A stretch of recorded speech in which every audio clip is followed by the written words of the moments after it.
welcome. Some minor technical difficulties might plague us because this is not the best setup, but hey, let's do this. So, welcome, ladies, gentlemen, the rainbow in between and beyond, to Knightmare's weekly review show.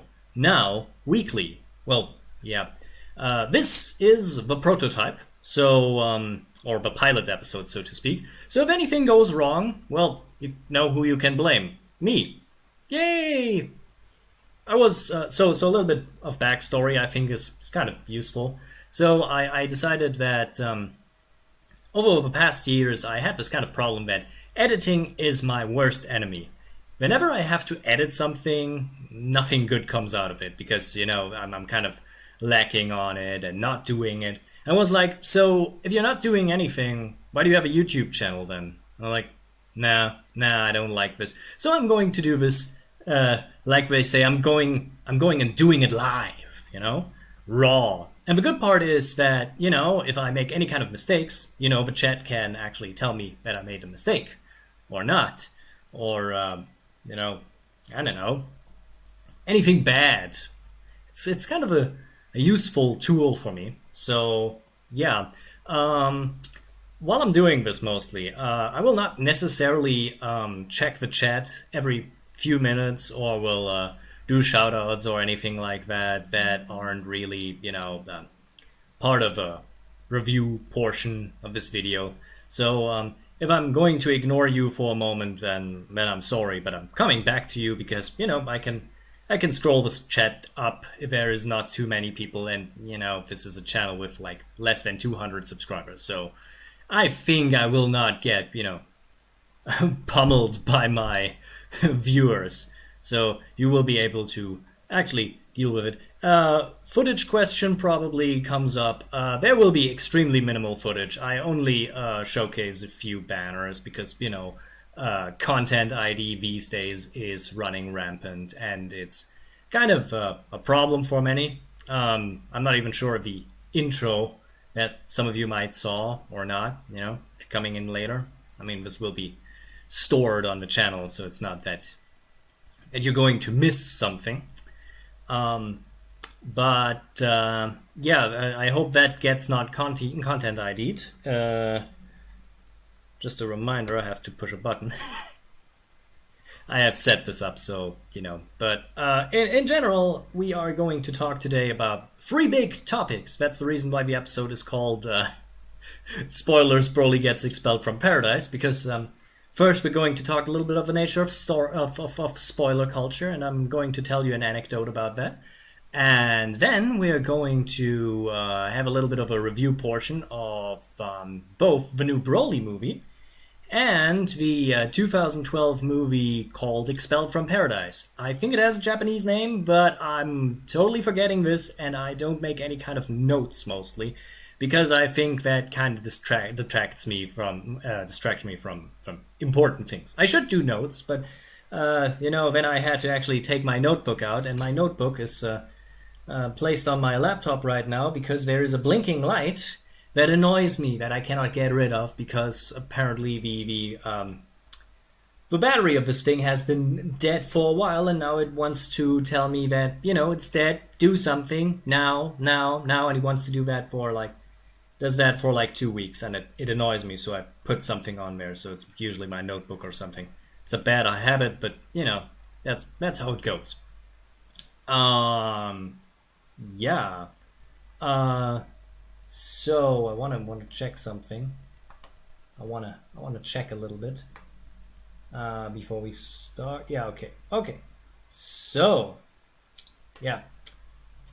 Then okay. Let's start with the thing about spoiler culture. So I had by the way, this is technically speaking your spoiler warning in a way, but I would recommend that everybody who there's not a specific spoiler warning that I'm talking, because I think all media is in a way connected to each other.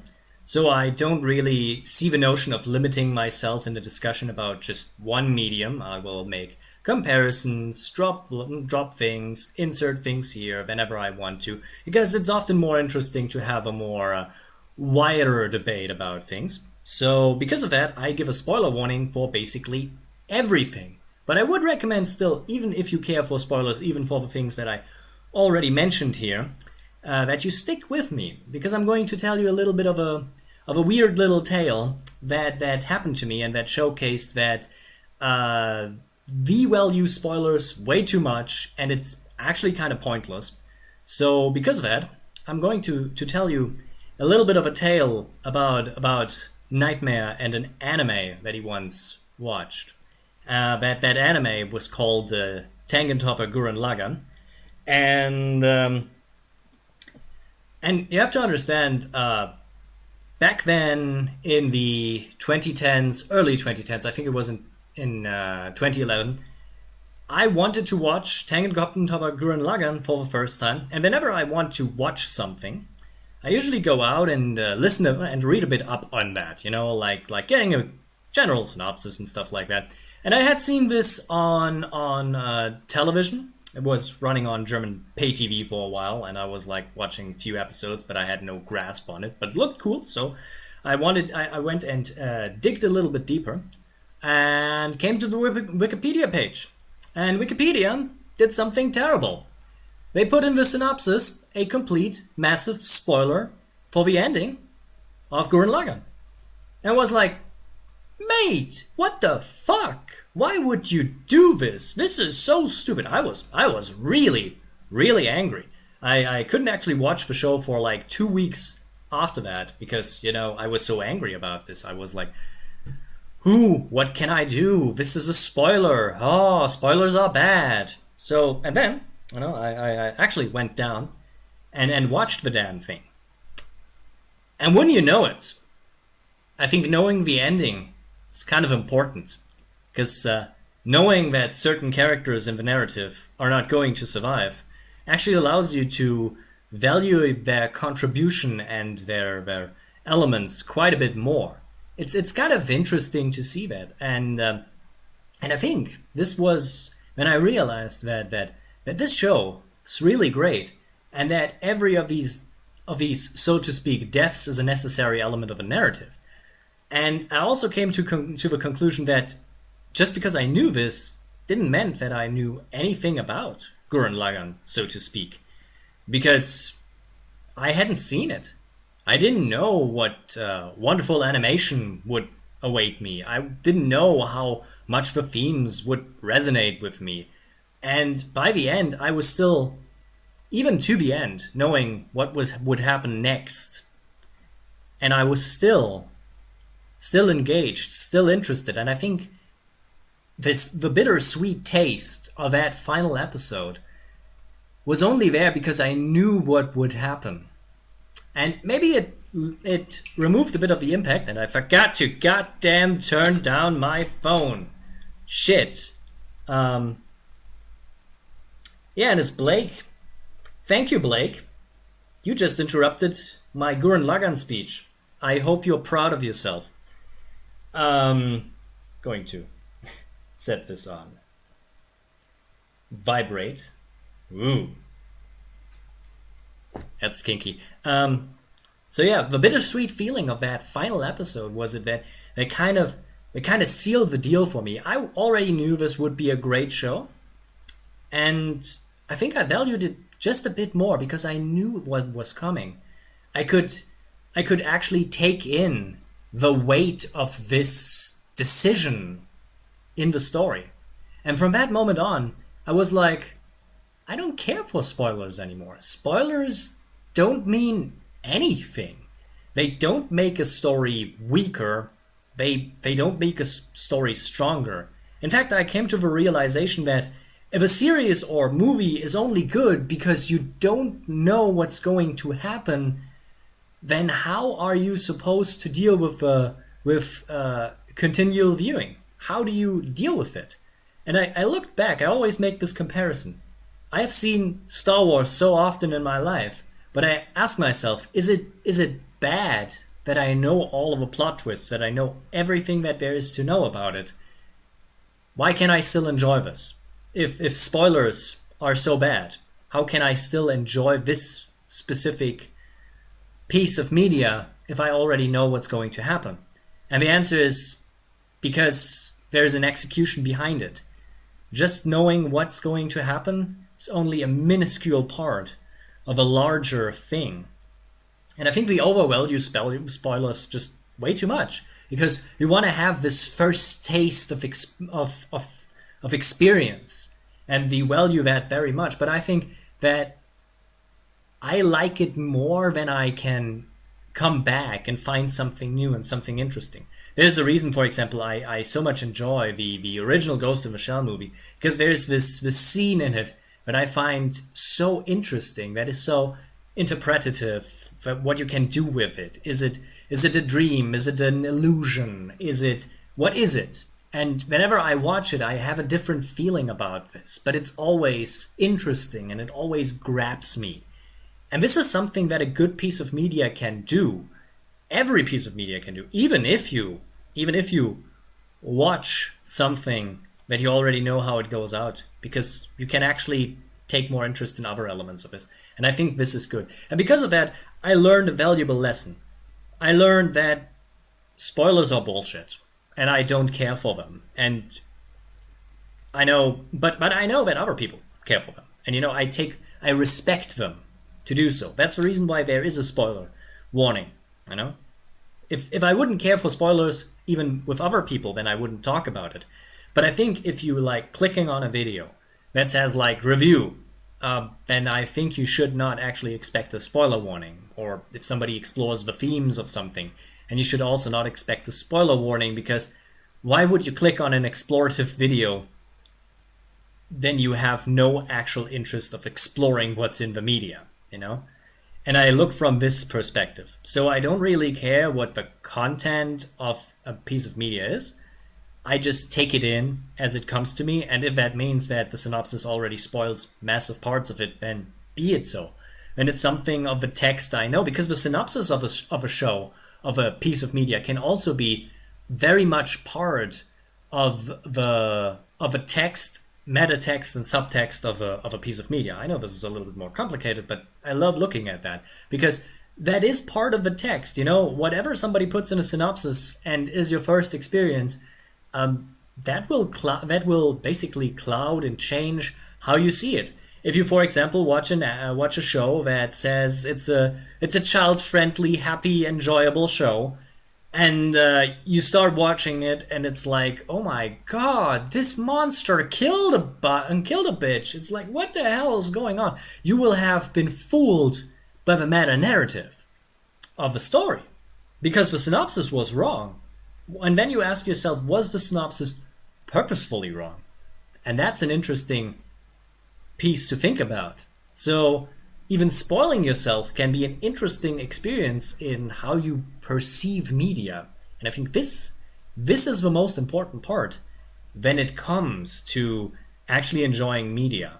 Taking a little bit of a broader look at it than just, oh, it's there, it's good, it's bad. That's just so baseline.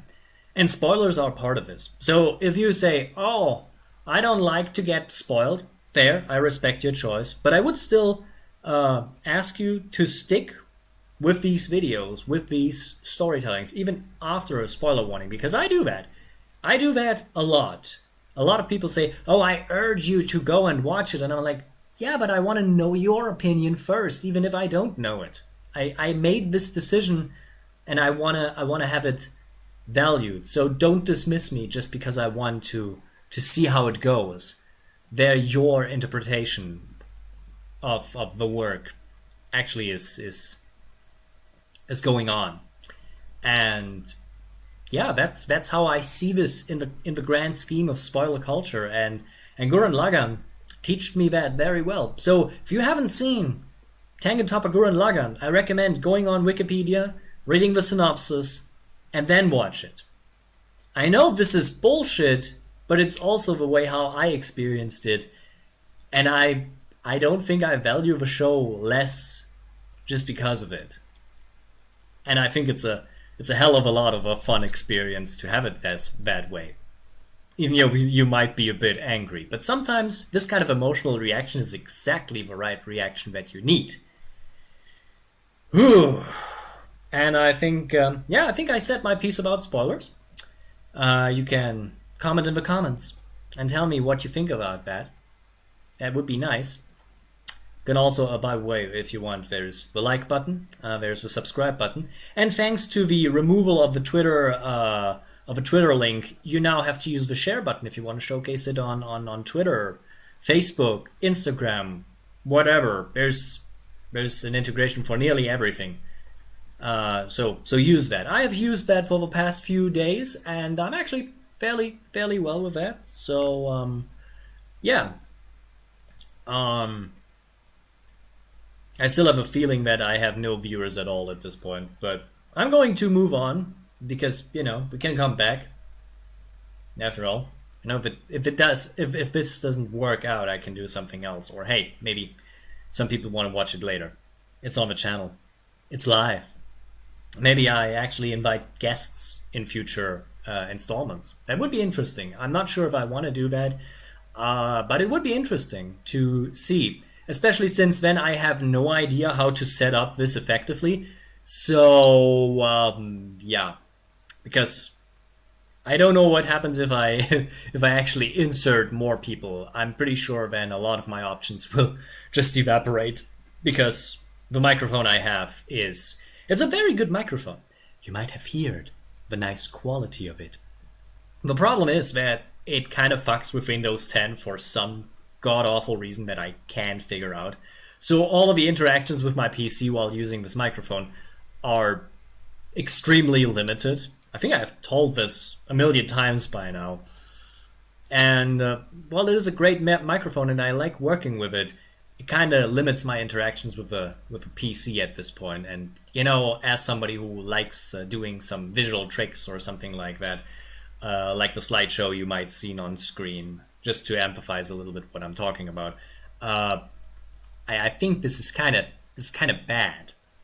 I try to fix it. I have the idea of doing the same thing with one of my laptops that I have still laying around that runs Windows 7.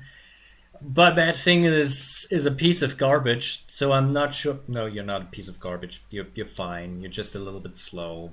Okay. It's like respect your elders. In this case, it's my laptop. That's my elder. It's not the oldest PC I have in this home. The other one doesn't do that. The Windows XP machine doesn't actually do any problems with that. I mean, I can't use things like Streamlabs on that because for some reason it wants to have like a 64-bit system. I mean, there was a version of that for Windows XP, but I would have to completely reinstall anything, and come on. Is it really worth for a now like more than 10 years old PC to do that? Nah, I don't think so. Yeah. So we spoke a bit about rage, and I think with that rage, we can jump into the next topic, and I think it's the topic that a lot of people will come here to because it's the most recent thing. So we're going to talk about the new Dragon Ball movie, the Broly one, as they call it. Well, it's actually called Dragon Ball Super Broly. And you know what that means. The baddest motherfucker in Dragon Ball history is now back in the game. I have to say this, I was never really a big Broly fan. I think Broly is the epitome of bad when it comes to the Dragon Ball franchise. And I'm kind of interested and intrigued about this because this movie wasn't actually bad. They really did the thing that I always hoped they would do with Broly. They actually kind of made Broly into a decent character this time around. Yeah, go figure. An actual decent character out of Broly. Out of a guy who was most well known for screaming very loud, Kakarot! And then punching people. So I would say, Broly has 100% more character. And I love it. I mean, I love the character. So I watched this movie recently, so I'm not sure if I actually need to do a synopsis of it. But if you want to have a short play-by-play, it's simple. It's basically the retelling of what we already know. Of Broly is even as a baby has an incredible potential. super strong, really, really bad, you know? And then King Vegeta comes in and is like, oh, look at my son, and like, what the fuck is this piece of garbage doing here? And decides, yeah, Broly is a danger to his pride, so he decides, yeah, I'm sending it off into a different planet. And Paragus is like, what the fuck are you doing? Paragus is Broly's dad, I think. So they travel to this planet. They try to find Broly. They strand there, and that's basically the setup. And a few years later, Bardock comes home from a fight, has a feeling that something's wrong, puts his son into a capsule and sends him off into space. And yeah, then Planet Vegeta gets blown up by Frieza. And that's basically the first part of the movie, and I think I like it. This is the very basic play-by-play of the first act, mostly. There's a lot more. There's a lot of good stuff in here. There is the exploration of the Saiyans more as a race that doesn't really like Frieza all that much, because, you know, the thing is like, yeah, you're part of a Frieza force and you have to do whatever you want, and Frieza can kill you at any moment in time because that's just Frieza. And then it's like, yeah, that's what Frieza is. But it actually explores a bit about the mentality of the Saiyans in the new Dragon Ball Super era, as we could say, and this is a little bit more nuanced than when we had it back in the Dragon Ball Z era. And I think that's actually a bit better, having more nuanced and interesting characters around. Well, not King Vegeta. King Vegeta is a sociopathic monster with an ego the size of the living planet. Ha! Marvel jokes! Yeah, it's weird, but it's also... No, it's not weird. I think it's very well done.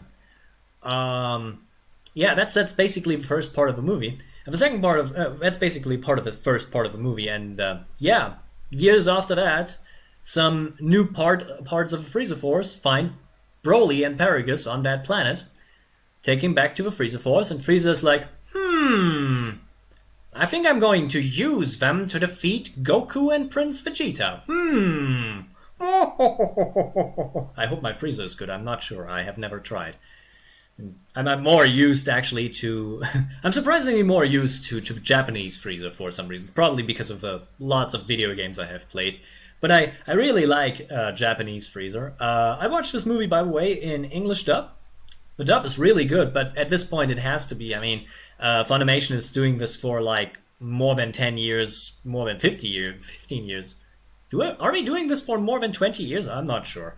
But they're doing a damn good job at this point, and I think my body soul said it best. He's usually not a fan of the idea that Vegeta's voice actor voices like everybody, but his version of King Vegeta actually sounds really decent and really different from what he's usually doing with Vegeta, and he's right. It's good. It's really good. Considering the short amount of time that King Vegeta is in this movie, it's really good. So yeah. They have a bit of training and explore a little bit of Broly's backstory, and we realize that Broly's actually not a bad dude. He's just an innocent boy who got his childhood robbed by his father and his thirst for revenge. You know, like usual, because revenge is kind of bad. I think we have to establish this at this point. Or we don't have to establish this at this point. I'm pretty sure that people really understand that revenge is not only a dish served cold, it's also a pretty bad dish, I have to say. So, yeah. So, that's basically the first part of the movie, and I love it. It introduces a lot of new characters, a lot of old characters, and it has this wonderful little subplot going on there. Both Bulma and Frieza want to use the Dragon Balls for, let's call it less than ideal use. This is one of the things I don't want to spoil because it's funny, so... Even though I think they could actually use it a little bit more clever, but you know, that's Toriyama, he never thinks the joke to the conclusion. So this is usually a typical Toriyama joke, so I'm letting slide. Yeah. And this is a real good part of the movie, I would say. And then entering the part of the movie that I'm how should I say, I'm still fond of it, but I have a problem with this, and this is where my actual criticism of a whole movie starts up. 2/3 of this movie is just a very, very, very long fight scene. And this is kind of bad in my opinion because there's more to Dragon Ball than endless fight scenes. And I know, it's the Broly movie. Everybody wants to see the fight scenes. That's what people come for, the Broly movie. But I think there could be a little bit more connective tissue here and there.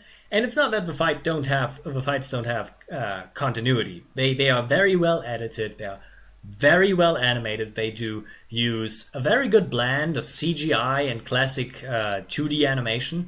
They are fast-paced, but never too fast that you don't know or see what's going on.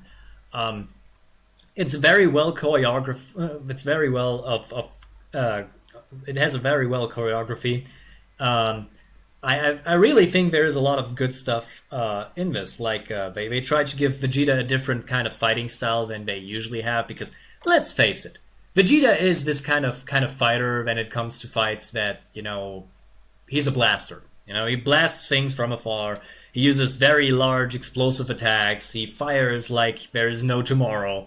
And that's what he usually does. And I kind of enjoy the fact that in this movie they want to give him a little bit of a different style. Because he's the first who faces Broly early on. And it's quite amazing to say the least. And it's a wonderful fight style. And Broly is really brutal and impressive. The moments where he is definitely on the level with the Saiyans. Well, he's actually more on the level with the Saiyans than anything. Like he's definitely at many points having the upper hand, and there he is exceedingly brutal, like massively so, like smashing people around, using the environment to inflict pain. And it's definitely one of these things where it's like, yeah, Broly the rage monster, and it really gets this across. There are some oh shit moments in this movie that I have to say are like, I sat here like, oh no, and I loved this. This was the moment where the tension was rising up and where I was on the edge of my seat. But then there are these moments where you're like, oh yeah, we know how this is going to end. Yeah, the next transformation. Super Saiyan God, Super Saiyan Blue. And it's kind of a shame because there's so much more to this. There could be so much more to this, but it's what it is, But the fight style is a little bit different. It's not just the classic Dragon Ball fight style that we have come to understand since Z. And what I have mostly criticized movies like Resurrection F for. Resurrection F was a disappointment, in my opinion, because it had literally nothing new to offer when it came to fight styles. So I think they definitely improved over Resurrection F in this, and definitely did a lot of good stuff here. So yeah, I think this is definitely where the movie improves, and in the department of character, but it's still way too many fight scenes. And they're only broken up with very few in between with some of the side characters, There's one scene that I really enjoyed, though, with Frieza. When Frieza sees, Broly is kind of not winning this. How can we improve? And he's like, what happened the last time? And he's like, so Broly can't turn Super Saiyan. So what happened the last time when I was there when somebody turned Super Saiyan for the first time? And he remembers how he blew up Krillin. And he's like, let's put this to the test, shall we? And just death beams Paragus. And it's then like, oh my god, a stray energy beam killed Paragus! Broly! No! And Broly is like, turns Super Saiyan. It's hilarious. It's hilarious how Frieza wants to play this. And like, it's a bit cheap, but hey, if it progresses to the next stage of a fight, I'm not mad at this. It was funny. It was like, oh, you sly bastard. I love you, Frieza. I love you. The gold mode is still gaudy and ugly, but I love you. And yeah, that's pretty good. And of course, we come to the moment where they're like, yeah, we're not going to win this, and we're not going to win this, so Goku grabs Vegeta, teleports to Piccolo, and they learn Fusion Dance, and Vegito saves the day basically by traveling in and then just completely destroying Broly. So fast, in fact, that the female sidekick, I forgot her goddamn name. She is pretty good. I forgot her name. It's really annoying me. It's really annoying me right now. But she's. I like her. I like her style. I like her smugness. I like her. I like her spunk. She was pretty good. She was also the only one who realized, yeah, Broly is actually just a damaged child that just wants to be free. Because Broly longs to be free. Where did that come from? I don't know. But yeah, Broly longs to be free, and Broly should be free. So they do something. They steal the Dragon Balls.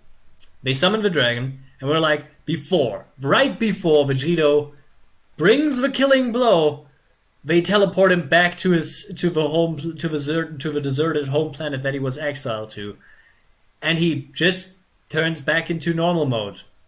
I don't know why. I would assume he would actually trash the planet for 5 minutes, but maybe he was so confused about what just happened that all of his rage just dissipated. But yeah, they did that, and yeah, that ends the fight.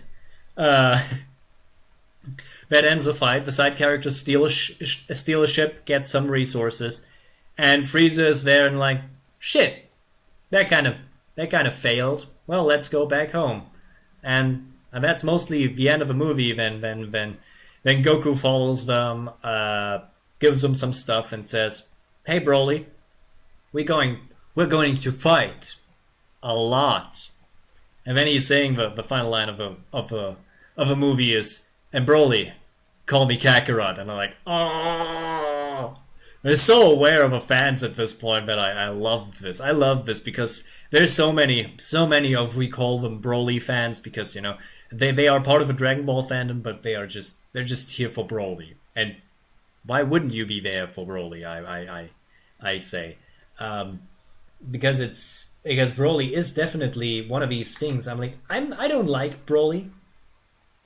I personally don't like Broly, but I like this movie.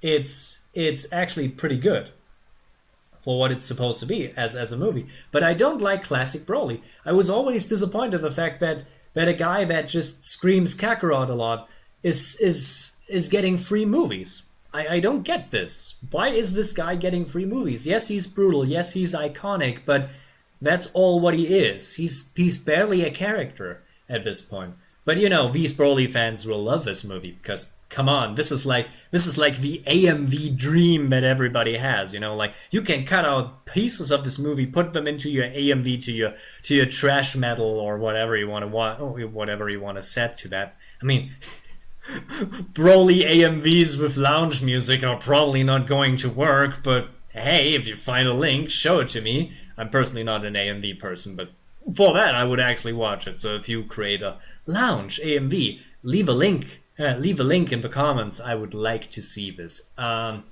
yeah, I think the Broly fans will love it. The Dragon Ball fans will be like, yep, this is pretty good. Upper echelon. And I agree with that. Under the Dragon Ball movies, this is definitely in the upper echelons of things. But from a perspective of an outside moviegoer, it's slightly above average for an animated movie based on an anime.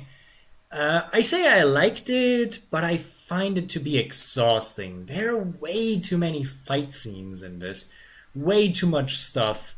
It's definitely a good watch, but I would recommend not doing this as a main goal. You know, if you have a few friends around and you want to say, hey, there's this new Dragon Ball movie I got, and you're like, okay, we want to have some beers and some snacks while you watch the Broly movie. I think that's the perfect popcorn movie. But if you're actually here for a little bit more of exploration of characters, the nature of revenge or something like that, I think you're solely missing the point of a Dragon Ball movie at this point.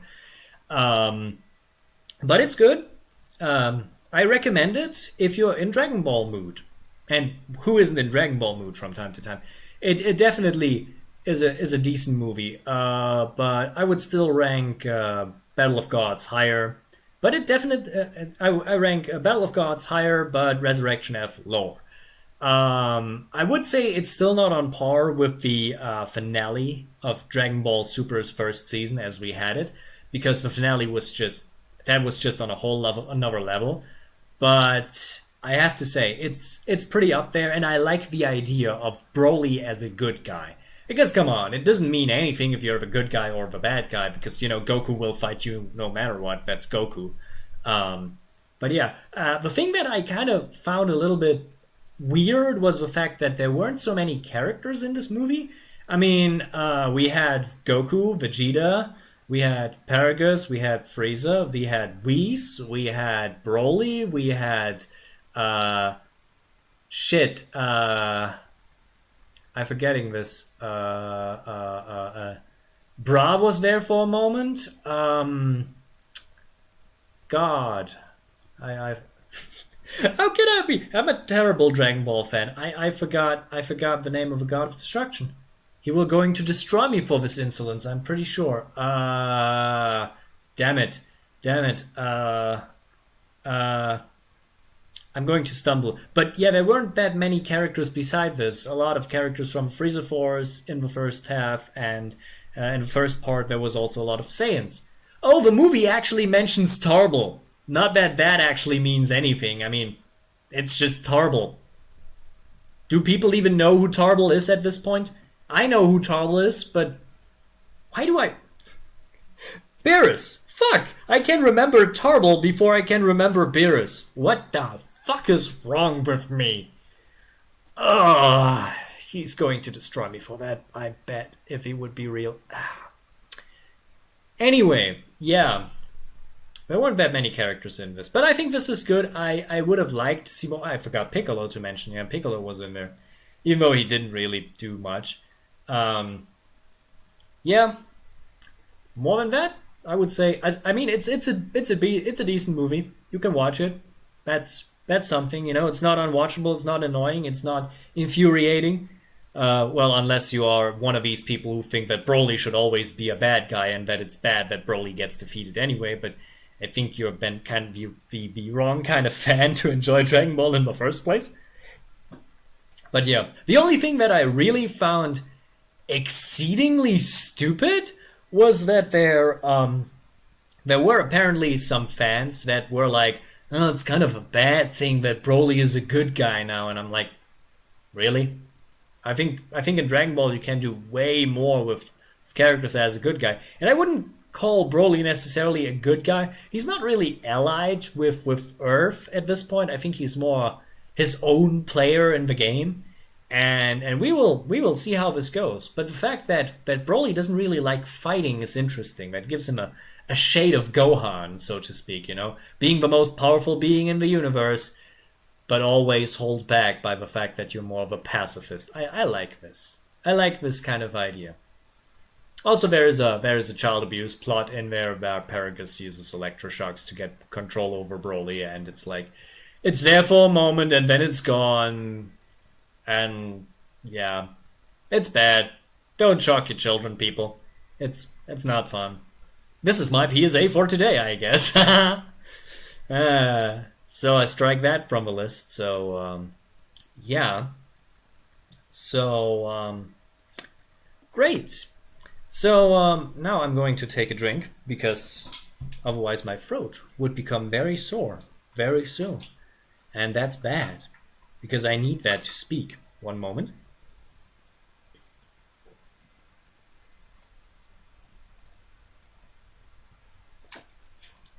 Sorry. This was sorely needed. This is one of the downsides of doing it live, you know? But it's also one of the upsides doing it live because I can be a little bit more with you, you know, foster a little bit more of the parasocial relationship, you know, getting some, you know, play-by-play, you know, kind of thing. This wonderful little thing that the audience and I hopefully have. I don't know if the audience has anything, but yeah. Still apparently nobody watching. I was distinctly remembering that at least a certain JRPG god wanted to be here, but apparently had better things to do. You know, like, I don't know. He apparently is dating right now or something like that. At least that's what I hear, so. But when I'm doing this for my own sake, maybe I didn't announce it early enough. The next one is hopefully happening on a Friday. I'm not sure because Saturday is not a good setup for me. I'm not sure. Yeah, sorry. I don't know. Saturday is one of these days I like to have for me and some of my friends. So, I don't know. You can tell me in the comments what you like. Saturday, Friday. Definitely not Sunday. That clashes with HPMP and I'm not going to do that. HPMP, the JRPG podcast that I'm part of, if somebody should ask, there's a link in the description. There are all kinds of links in the description. If you need anything, you will find it there. I don't like if somebody calls it anything else than the description. I hate these kind of people. Why would you do this? This is confusing. That's my kind of autism. I'm not an autist. I'm not an autistic person. It's just... we all have hang-ups and tics. This is my tick. I don't like when somebody calls it... when somebody calls it not a description. There's only one exception I do, and I'm not going to tell you, because that's my little secret. Okay, so... ooh, already a quarter of an hour in. That's interesting. This is going a little bit faster than I expected, but I think I have a lot more when it comes to the final topic, so to speak. And I hope for a little bit more engagement. By the way, tell me if the time frame isn't okay. I mean, like 5 o'clock p.m. Eastern Central is in my opinion a pretty good time. Maybe not a good time on a Saturday. Maybe a better time on a Friday. When you come home from work and like want to relax a bit, you know, with Knightmare reviewing some stuff. Tell me, please, in the comments. Don't leave me alone, I like having comments. No, seriously, I like having comments. It's kind of annoying that I only get like, why, in the comment section. That's really one of the last comments I got. Why? On the flip side, I haven't produced many videos in the last few weeks, months, years. I want to get back on that. I really want to, but I need, you know, some kind of a carrot in front of me. And I think these kind of streams will be fun.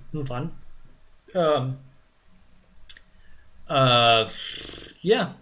Next time I'm going to play Tetris. I'm not joking. I'm going to play Tetris. Okay. So, is it hot here or is it just me? No, it's just me. I'm getting hot and bothered. That's when I'm talking. I'm getting excited, you know? Pumping myself up. That's why it gets hot in here. And I'm getting really sweaty. That's something for the ladies out there. Yeah. Okay, let's get to the last topic of today. Or, you know, if somebody joins the chat and we want to chat a little bit more or ask some questions, we can add this after that. But until we come there, we are going to take a look at the 2012 movie Expelled From Paradise. Produced by... I forgot it. I know who wrote the thing. It was Gen Urobuchi. You know, the bastard Gen. I have a weird relationship with Gen Urobuchi. He's a good writer when it comes to certain things, but I'm not a big fan of most of his work. So, color me surprised. This movie is actually pretty great.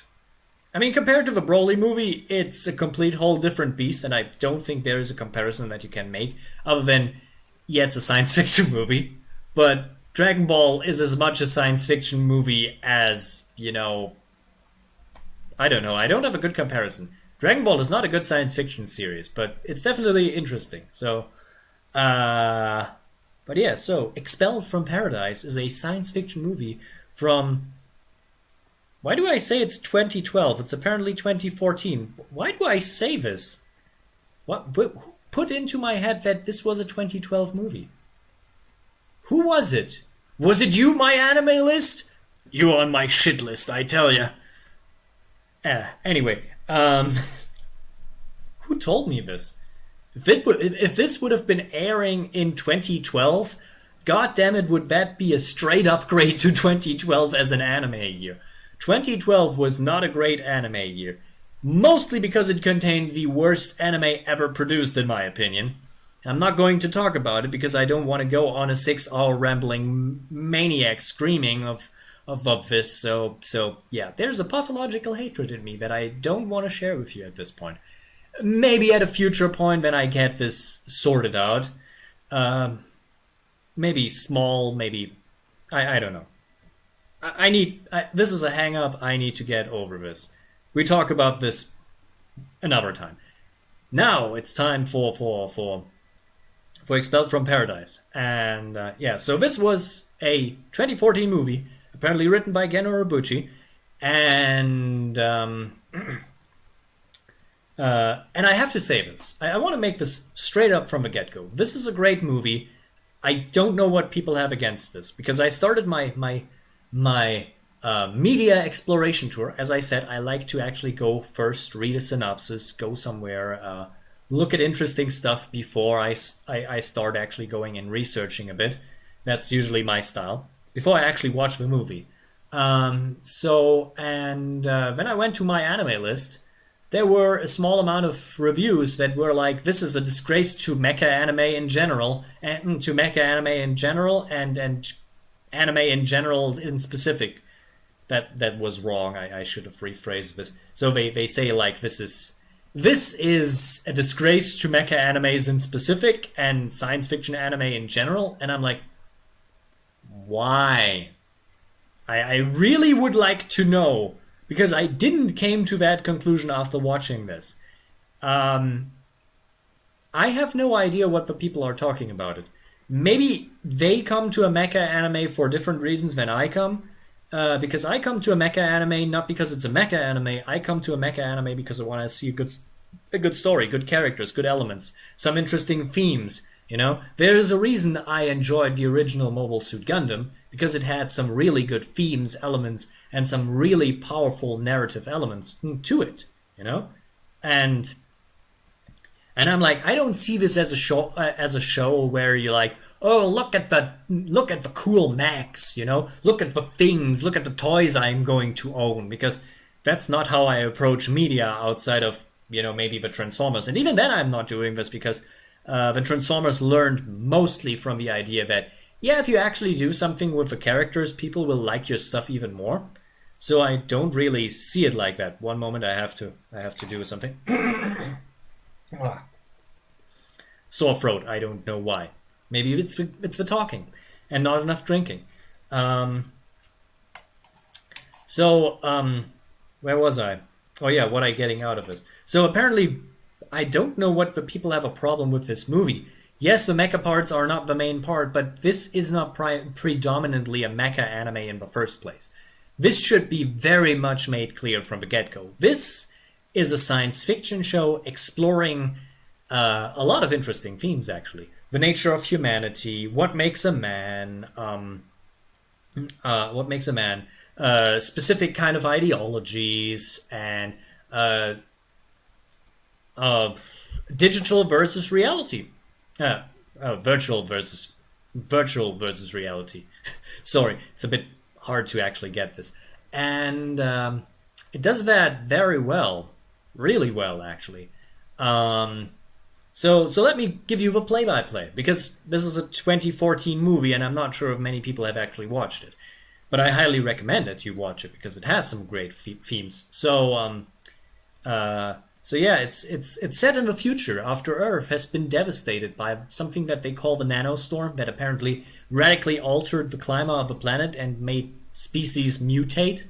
I don't know why a nanostorm would do that. I don't even know what a nanostorm is. You know, I assume that it's like nanomachines wreaking havoc, but I think the world would look quite a bit different than that. So yeah, the world is a shithole, mostly desert, with mutated creatures running amok in it. And before that happened, apparently humanity decided, yeah, let's build a space station and store all of the people there in a virtual reality. And that's what they did. Oh hey, it's Puppy Paws in the chat. Great. Now I'm confused. Where was I? So okay.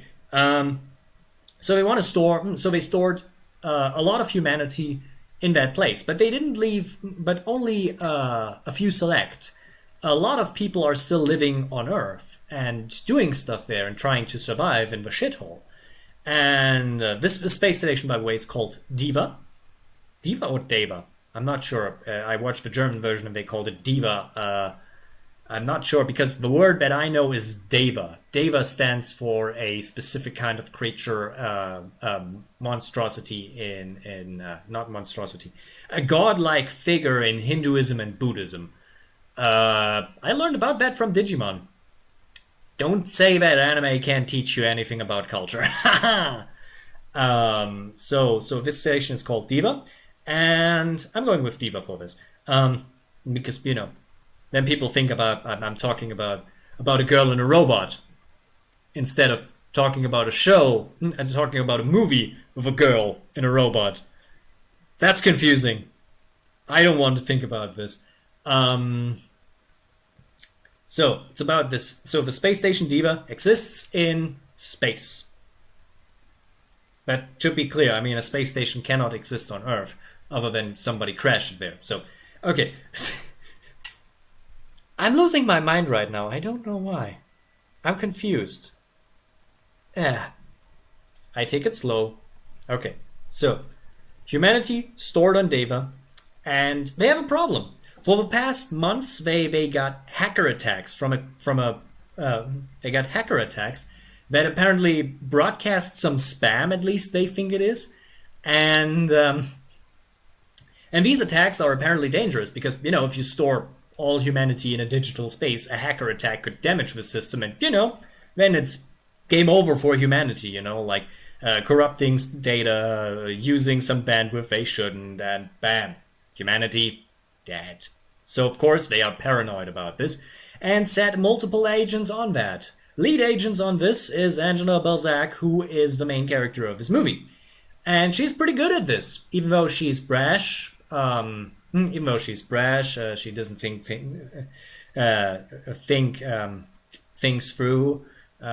She is very she's a bit egocentric and she likes to do it her way, and that's that's mostly what she makes up for. So after another failed attempt at stopping this hacker, the Security Council decides, we have no chance of dealing with a hacker from here because the hacker is from Earth. So they decide, we send you down to Earth. So they make her a new body and send her down with a robot, and she's supposed to find the source of the hacking. And that's basically the main setup for the plot. Of course, in her brashness, she decides that, I don't actually need a fully grown body. So she stops it early and just jumps into the mission, and that's why she has the body of a 16-year-old. Because this is anime and this is how we roll. Yeah, this is anime and this is how we roll, and 16-year-old girls are fully the rage because that's what we can sell miniature statues of people from. It's a business. Just don't think about this. Oh, also I should mention something. This is a fully CGI animated movie. I think I lost 50% of the audience just for that alone, because some people say that this looks so ugly, this always takes me out, but I have to say the CGI animation is perfectly well done. The only thing that I have to complain about is that needs 2 scenes to get used to, and the walk cycles in some scenes are a bit awkward. But that's 1 or 2 scenes in the whole movie, so that's all what is there. The rest of the CGI is very well made, the textures are greatly done. In some cases I was I was asking myself, wait, is this CGI or is it 2D animation? I was like, oh no, it's CGI. That's so cool when you realize this, oh man, they fooled me, and it's a good fool. That's great. That's great. So the animation quality is very, very high, I have to say. But hey, it's a movie. It has made way more time than doing a TV series on a impressively bad budget and no money at all and no time and trying to basically just survive. The animation industry in Japan is a hellscape that I don't want to actually get into. I'm sorry for these people. You know, they give their best. They throw away they basically throw away their lives for our entertainment, and then they get shitty reviews just by people who have no idea what they're talking about. That's terrible. That's terrible. That aside, by the way, we're coming back to this out of a simple reason later on, because it's important. So, Angela lands on Earth, and she meets her contact there, a man named Dingo, who has a very high success rate, but always gets in trouble with his superiors, for very obvious reasons, because, you know, he's the jerk with a heart of gold, the scoundrel, you know, the kind of guy. But he's actually a little bit better than most of the scoundrels. I like Dingo. He's a pretty nice character, and he's the one who mostly is going to teach Angela a lesson on this goddamn movie, because Angela has a problem. She was never in physical reality.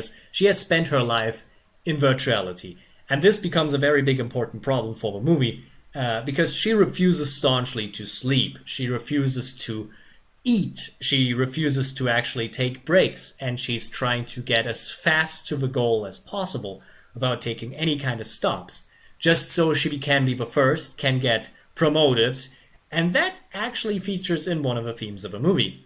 See, the culture of Diva is very much competitive in nature.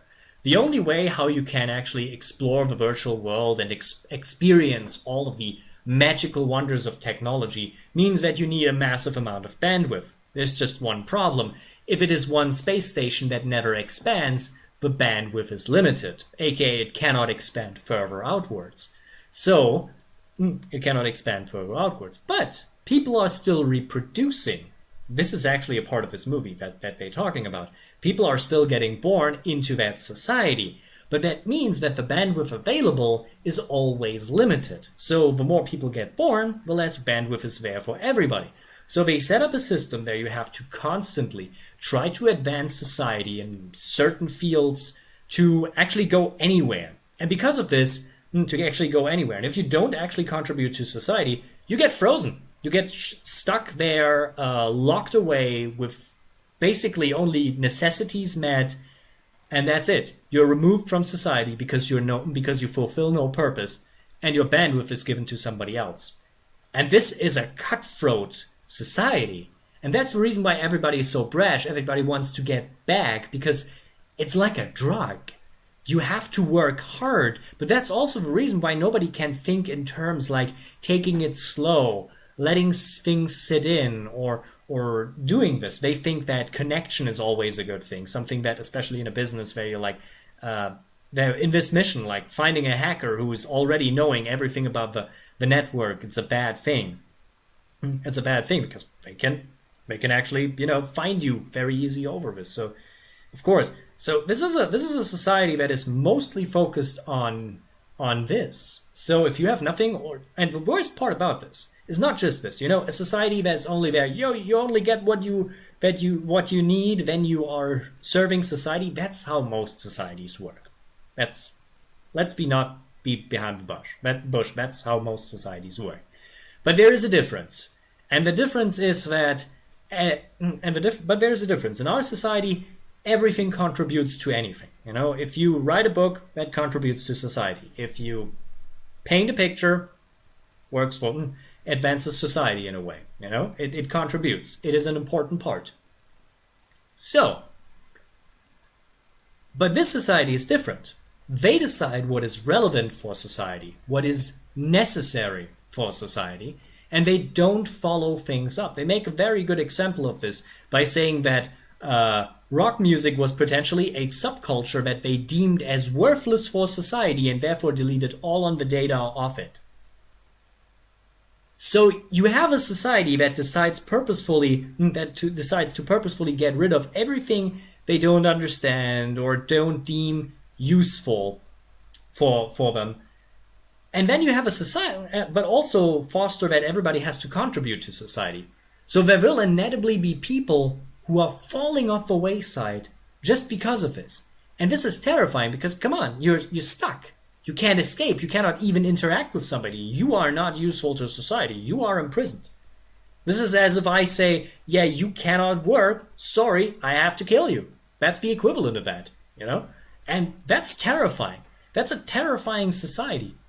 And I find this is a great and interesting theme because, yes, they are advancing society, but do they advance society in the right direction? I don't know. I don't know. I can't tell. So the movie goes into these details, mostly because of a very important part. They have to get rid of the mech very early on because it's useless, you know? Again, the whole data network thing. You know, the hacker can find them easily, so they have to get rid of it. So they sell it for scrap parts. That's where I mostly understand where the mecha audience gets really, really angry, because it's like, why would you get rid of a mecha? Why? It doesn't make sense. This makes no sense. I would never do this. I would never do this. You know, this kind of the fanboys coming in, like, the fanboys coming in, like the people who say, like, oh, Neon Genesis Evangelion, I don't know why these people are always scared, you know? I mean, it would be so cool to pilot a mech. Yeah, if a mech wants to kill you, it's definitely a good idea, you know? And I don't understand these people. They're really not understanding the context of what is going on. So I understand why they were angry about this, but I don't agree. I think it makes total sense. By the way, the mech is not out of the game yet. They come back later. It's actually important. So, where was I? Oh yeah, so they collect data, try to find people, and of course Angela gets in trouble constantly because she doesn't understand society on Earth. That is completely different from her society. She doesn't want to take in the reality of a body. She doesn't even understand what getting sick is, or being sleepy, because she felt like this is just normal. Human bodies are weak. This is normal for her, she says, but this is not how it is. She actually gets real sick in the movie after she gets assaulted by somebody. And it's not the kind of assault I would have expected. Nice touch. So while they go out, they find out something interesting. The hacker, by the way, I have not called named the hacker yet. This is a guy called Frontier, and they have a lead on him because they realize that Frontier had been here for decades, even hundreds of years on Earth, collecting something, and it's rocket fuel. It's just rocket fuel, and you might say, why would you do that? You know, because I haven't actually told you what the kind of spam or message that Frontier is actually sending the people on Diva. It's a message that there is an exploratory spaceship in the orbit of Earth, and that because of the limited resources they had available, the ship had been modified to actually house electronic consciousness. So basically the idea of virtual personalities. In an attempt to get this project started and actually explore the stars and get to a place where humanity could exist, you know, like getting away from a destroyed Earth, exploring space, going somewhere out. And of course, most of the people deny this because it's just, you know, why would you go into space when you can have a very happy life in a virtual reality, you know? But they consider this a very terrible act. So of course, they don't assume that there is nice intent. They assume always that, you know, because they're paranoid, because this is a digital attack, this could destroy their society, they're going after this guy. So and our heroes actually find Frontier, and he's not sitting in a base with massive amount of weapons and is angry and dangerous. He's actually welcoming them and talking to them in a very simple fashion and explaining that, yes, his agenda is just that. He wants to have people who man his mission, because he's an AI. He's not actually a human being. He's a sentient AI that just realized that he is a person. And that he is a person, but he still wants to finish this mission. He says this is his justification for his existence. This mission. Getting this mission started. And it's kind of interesting because, you know, we all have a justification for our own existence. It's called a motivation, you know. I think you don't need to justify your existence. You already exist, therefore you are justified, in my opinion. But for a lot of people, this is not the case. And for an AI created for a purpose, this makes total sense. So he wants to start this mission. He wants to get people into space so that he can fulfill his purpose. And this is kind of interesting because he's a very likable creature, so to speak. He talks in a very funny way. He even explains what the notion of liking something is. And it's a very interesting explanation that I never would actually that I would never actually seen like this. This is really great stuff. I love this. Franchestetter, despite being an AI just represented by a robot with a with a base cap on, is one of the most likable figures in this whole movie. And they come to realize he's not a danger to Diva. He's just here to actually just find people who he can fulfill his purpose. And I love this. I absolutely adore it because I would like to explore the stars with him. Because it's an interesting thing to do, especially if Earth is just trash and the society and the alternative to this is a society that just, doesn't value your life at all and just says you're pointless. So there are already people in the society of Diva who are like frozen because they have no purpose for society. But asking them, giving them the opportunity, so you can stay here frozen forever, doing nothing, or you can come onto this exploration into the unknown. It will be dangerous, it will be hard, but you can do that. I love this. This is perfect. But of course, there needs to be a caveat. So our heroes decide Franchestetter is not a dangerous thing. They're going to help him out. So they say, let's try it in an official capacity. So they send Angela back to Diva, and she's like, he's not a dangerous thing, but I would like to ask officially if we can ask people to join his mission. Because he's going to leave Earth and the solar system anyway, so he cannot be a threat to us after he's gone. So why even care? Why not send a few people? That's what she is saying. But Security Council doesn't take it. In one of the most, I would say, fashy moves in the whole movie, they decide to imprison her and start a military attack towards the silo that the last piece of the spaceship on Earth is stored, that also houses the server architecture for Franchestetter. And in that moment, the whole action part of the plot starts up again. Our heroes are forced into a fight against an overwhelming enemy that they have no chance. Franchestetter infiltrates again Diva and saves Angela from being frozen and isolated, helps her getting into one of the latest technology mech versions and sends her to Earth. And from that on, they fight a small guerrilla war against the attacking agents. And it's a brutal fight. It's a very interesting fight with guerrilla tactics, all with a ticking clock in the background, and the most haunting question of all. Will there be anybody joining Franchestetter who has, at this point, sending his message to the people? And it's a very harrowing moment. Then they realize nobody wants to join him. So he extends his offer to both Dingo and Angela. And there is a moment where they actually are tempted, because they like Franchestetter.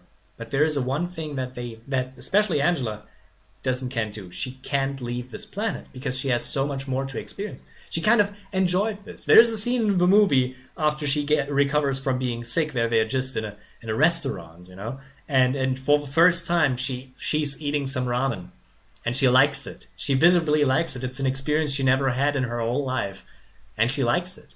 And I think at that moment she kind of realizes living in reality is actually kind of interesting. It's a whole new world to explore.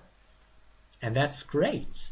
That's wonderful. That's so much human from a person who herself would describe her more as in line with a program, as even the movie acknowledges. She likes the idea for a moment, but she has to refuse. She cannot come with Franchestetter because this world needs to be explored by her. Also, she's now an outsider because, they decided, to basically exile her from paradise. Title drop, so to speak. Yay! But they come to an interesting conclusion after that. They realize that Franchestetter, as an AI, for all what's worth, came to understand himself as a human being, and they understand him as a human being, because what sets them apart? Just nothing, actually. The only difference is that, Angela and Dingo were born in natural bodies, but Francisetta is very human, explores and understands things. So they say that he should set up into space alone as an ancestor of humanity. And when he meets somebody out there, he can tell them that he is the ancestor of humanity and he's searching for different life and hopes that they join him. And that is very powerful. And yes, they send him into space. They defeat the enemies for a moment and escape the madness in an incredible human way, so to speak. And yes, they are expelled from paradise now, but they have a whole new world to explore, so to speak. And I can't be angry about this. I love this. I love this. In a post-credit scene, we see how the people of Diva how at least the Security Council of Diva decides that they need to cut more ties to Earth. They need to stop the people from getting into contact with us. They have to be more isolationist. They need to be careful because the temptation of reality is still too strong. And they really don't understand that they kind of doom their own people with that. Because with all of the technology, all of the things they have, they don't understand that their lack of growth and possibility of growth will at one point lead to the end of their society. They have created a police state, so to speak, by completely controlling everything about them. And they don't understand that this is bad, dangerous, and really, really holds them back. And it's interesting. It's so wonderful. It evokes so many things. I'm kind of overwhelmed by it. You probably can tell. I like this movie a lot, and I have to say, from all of the works of Gen Urobuchi I have ever seen, this might be the most optimistic, hopeful, positive, and exploring so much more than the usual stuff. It's not edgy at all. And that's one of the staples of Urobuchi, so I don't know how much he actually contributed to the work. They say the screenplay was of him, but I don't know. The dialogue is not stilted, but rather well done. It's full of interesting places to explore. This is a highly recommended movie. I say this is I'm kind of speechless, I really enjoyed this. I loved it. The tech design was great. There's very little to complain about this. The music was very well done. The only thing that I can complain is that, Angela's design is very fan servicey, but, somebody has to pay the bills to keep the lights on, so to speak. And the mech fights were fantastic. I can't say this. The action scenes in general were very fantastic. It had a sense of humor. It is a very human work. I really can't see any kind of obvious flaws in it. And I love it. I truly love it. This is by far the best movie I have seen all year. Well, it's just February, so that doesn't mean anything. But yeah. Oh wait, no, it's not necessarily the best movie of the year that I watched this year, because I watched another movie that I also find highly interesting. But yeah, but on this show, I think this is the best movie in 2014 I never reviewed before. So it gets a stamp of highly recommended. Now there would be a thing on screen if I could actually edit the fucking thing, but you know what I mean. And yeah, that's mostly it. I hope you like my scrambled thoughts on this.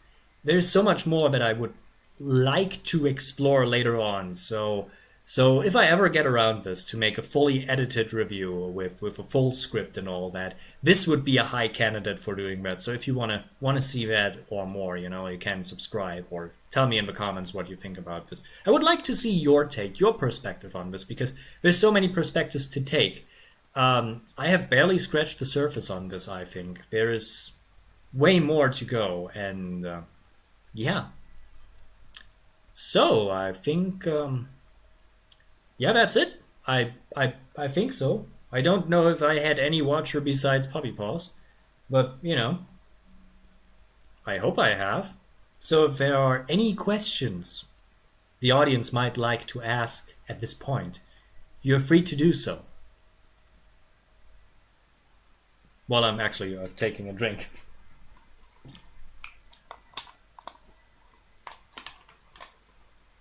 Do.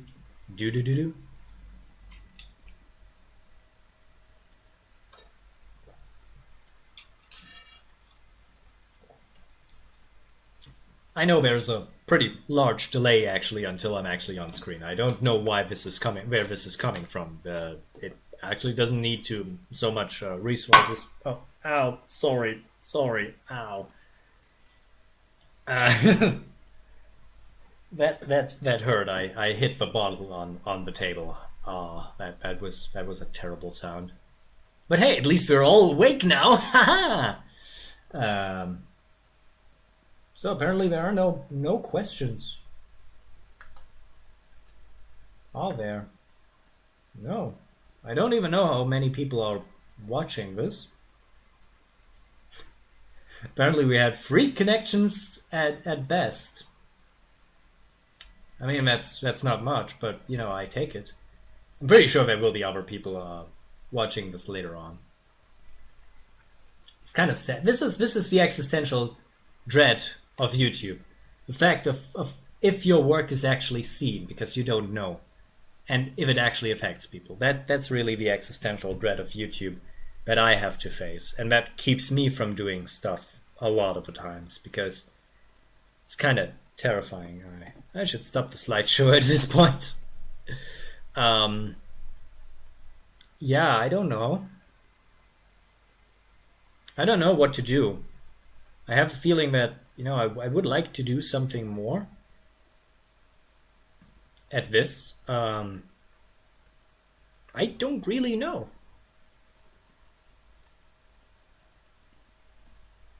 I have said everything. I'm kind of talked out, so to speak.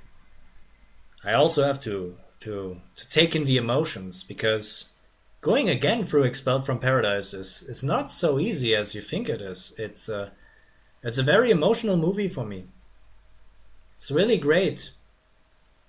Also kind of, it gets the emotions in me in a very good way riling.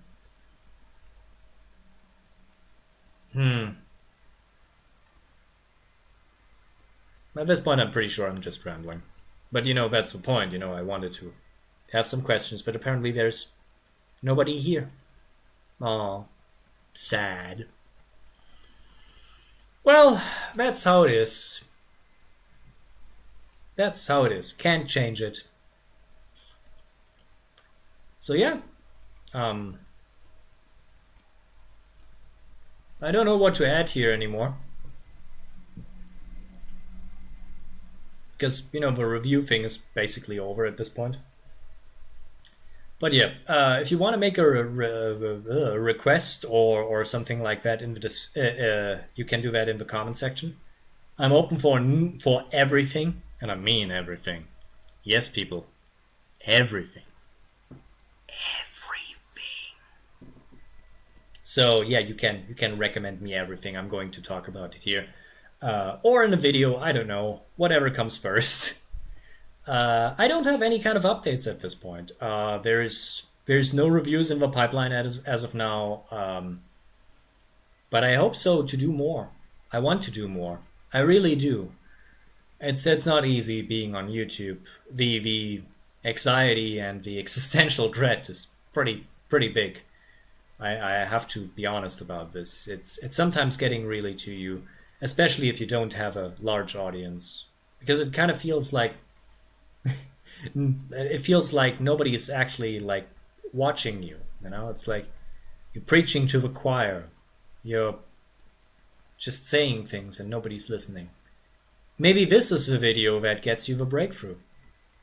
But hey, this is coming from a guy who has actually a video with more than 100,000 views on one of his videos. I just wished it would be a better one. I just wished it wouldn't be about a booby anime. I still stand to everything I have said in this video, but I have to say, I wished I could have said something like that about something else. Because, yeah.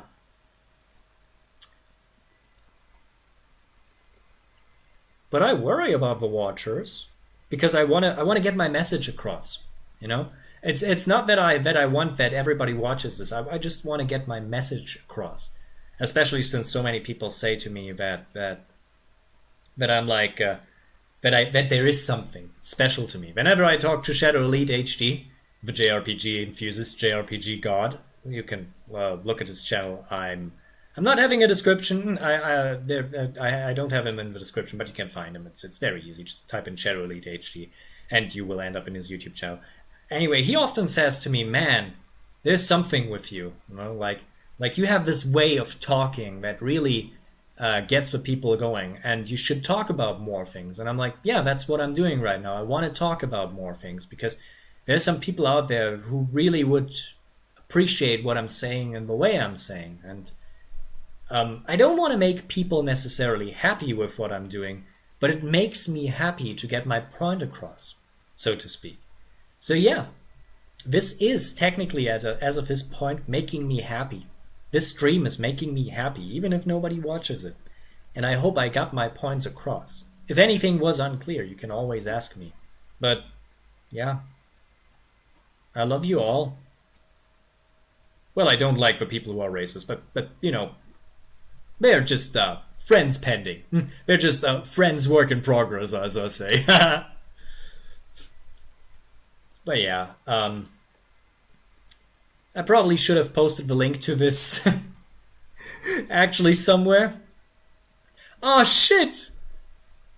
I just realized I forgot to share. I forgot to use the share button, and I forgot to post it on Twitter and all of the Discord links. Oh, that hurts. That hurts. I'm my own worst marketing. That's the greatest thing of them all. Oh yeah. But okay. Okay. That hurts. That's just so stupid. That's so stupid, but yeah. You can give me feedback. That would be helpful. How's the sound? How's the quality of the video? Feedback is nice. I like getting feedback, even if it's just your shit bag and you should go die. That's also there. By the way, I delete these kind of comments usually because they're not helpful at all. And it is in my right to do so. I'm controlling my platform, and my platform is the comment section at this point. So yeah. I'm not going to leave these comments there, especially if they don't actually do anything to, you know, advance this. You can call me anti-free speech as you want, but if you're just calling me an asshole, then that's just, you know, an insult. And insults infringe on my rights, so I have a right to remove them. Because, you know, I have a right to be not insulted by people for making a decent point or for being nice. I'm not angry. I'm not a douchebag. I want to be treated well as I treat the people. That's how I am. So don't be angry. Also, there's a space for all of us. You know, you might say, oh, yeah, on YouTube you always have to compete, but that's not true. We don't need to compete necessarily because there's always time to watch something. You know? It's just, what do you watch first? You know, is it the gaming is it the gaming Let's Play, or do you want to go into a deep analysis of film theory, or do you want to watch some funny things with puppets?